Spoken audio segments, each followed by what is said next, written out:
Ghost Rider: Spirit of Vengeance is the sequel to the 2007 film Ghost Rider, and once again stars Nicolas Cage as Johnny Blaze, aka the Ghost Rider. It takes place about several years, like 8, I believe, years after the first Ghost Rider movie.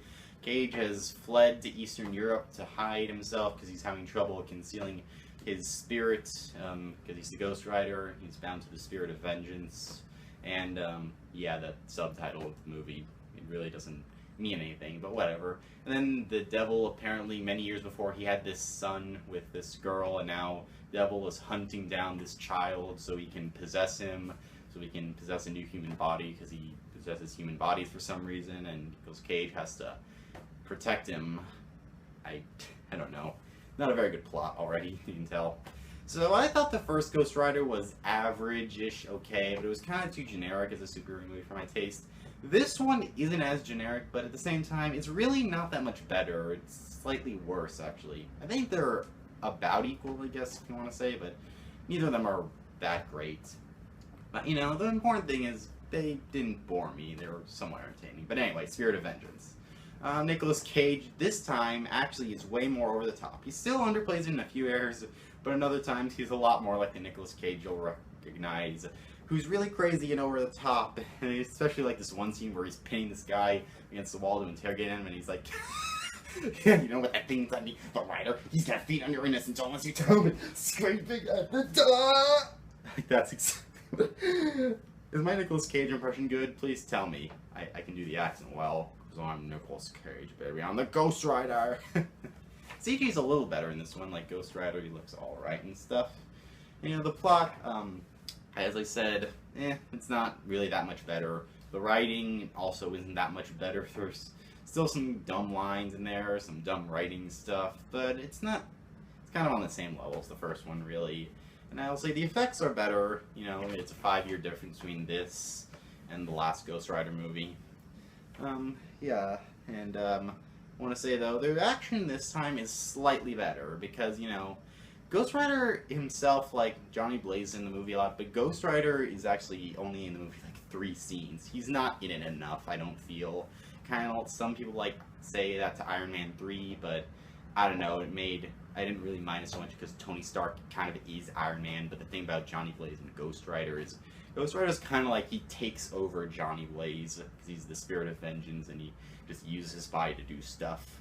And, you know, because of that, like, Johnny Blaze can't do half the things that Ghost Rider can do. The Ghost Rider himself really isn't in this movie that much. But when he is on the screen, once again, it's pretty cool. Yet at the same time, it's also kind of underwhelming. Because in the last movie, I said, you know, Ghost Rider would just walk around and chain people. This time, it's more like he's just swaying back and forth like this. It's all weird and artsy. And it actually gets into something I'm going to talk about a little later that's pretty annoying about the movie, but there is some pretty good action, like, towards the end. Like, the final action scene was pretty good. The trailer kind of gives it away, though. This car chase scene. It is good, but it's something else the movie I have to talk about. The cinematography is awful. Like, literally, it's, like, the opening scenes, like, it's when there's action going on when it's not starring the Ghost Rider. Like, non-Ghost Rider action is with gunplay and stuff. It's terrible, because, like, the people, they zoom in and out, and they use these really weird Dutch angle shots, and they just shake the camera all around. It's like, if I were to do something with the camera, it'd be like if I went, yeah,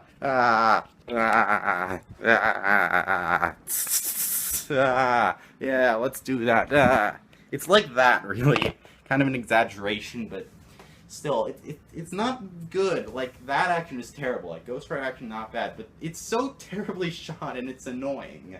Like, with the shaky cam, like, this one scene where Nicolas Cage is talking to the mother of the kid, and it's, like, in the car, and the camera's, like, zooming out on them, and shaking, like, just a little bit, and panning, like, all that, and I'm just like, why are you doing that? Is it supposed to be some sort of artsy, weird thing?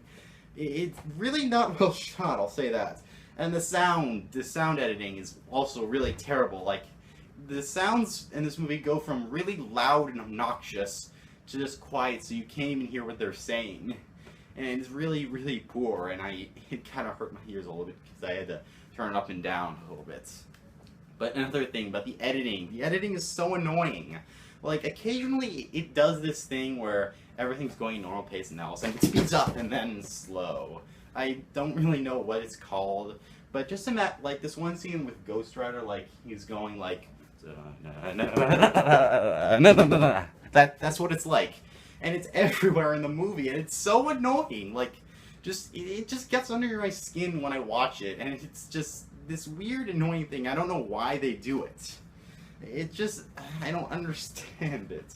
And even, like, the logos before the screen, like, the Columbia logo, it, like, there's this statue, and it's just like, whoosh. Like, normally it's like, but they just, whoosh, for some reason. Like, I don't know why it's here. I don't know why, and it's annoying. It's constant throughout the entire movie. It's not in everything, though, but I just, it's weird. You know, thankfully the over-the-top Nicolas Cage it's refreshing. Like, I like to laugh at those scenes, like the scene where he's transforming into the Ghost Rider for the second time. He's on his motorcycle. It's just like, ah!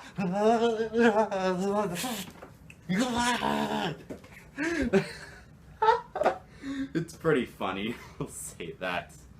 It's pretty entertaining in those parts. Like, and when Ghost Rider is on the scene, it's all right. Like, there's this one scene where he takes this crane and turns it into a giant flaming chainsaw and just these guys. That scene is awesome.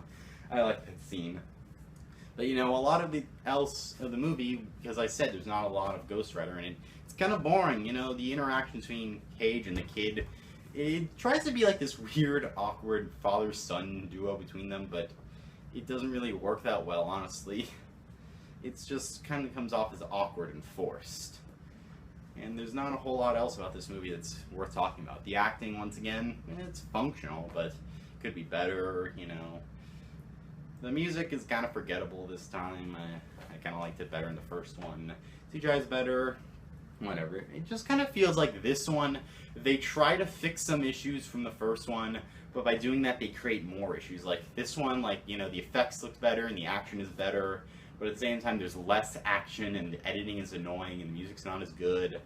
It's like, the first one had these issues and the second one was like, I don't know, it's really not that much better. Once again, it's enjoyable at times. It's not as generic as the first one, it's more original, but it feels really stupid in some parts. I really don't like the cinematography or the editing, you know, but it still was alright, you know. There's not a whole lot about this movie that was particularly good, but at the same time, there's not a whole lot that was, you know, really bad. Like, I still kind of enjoy watching, because once again, I watched this on a plane ride. I watched both Ghost Rider movies on planes, so maybe that helps. Maybe that's why I wasn't as bored.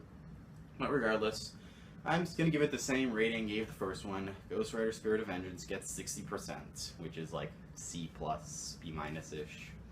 And I kind of feel like that's what it deserves. This is kind of the last Ghost Rider movie that exists. If they make another one, that'd be cool. Just make sure you try to find a good balance. Like, make it over the top and insane, but don't have the weird, fast-paced editing, and have Ghost Rider kind of in it a lot, but not in it too much, and try to find a balance. It kind of feels like it's hard to make a good Ghost Rider movie, but, you know, if they try again, good for them. I know Marvel Studios has the rights to Ghost Rider again. Maybe they should make a Ghost Rider TV show like they did with Daredevil. Or maybe a new movie in Phase 4. Phase 4 is going to be a thing.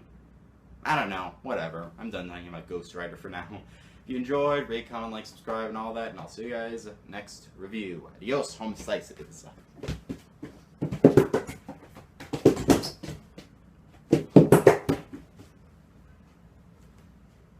Ah!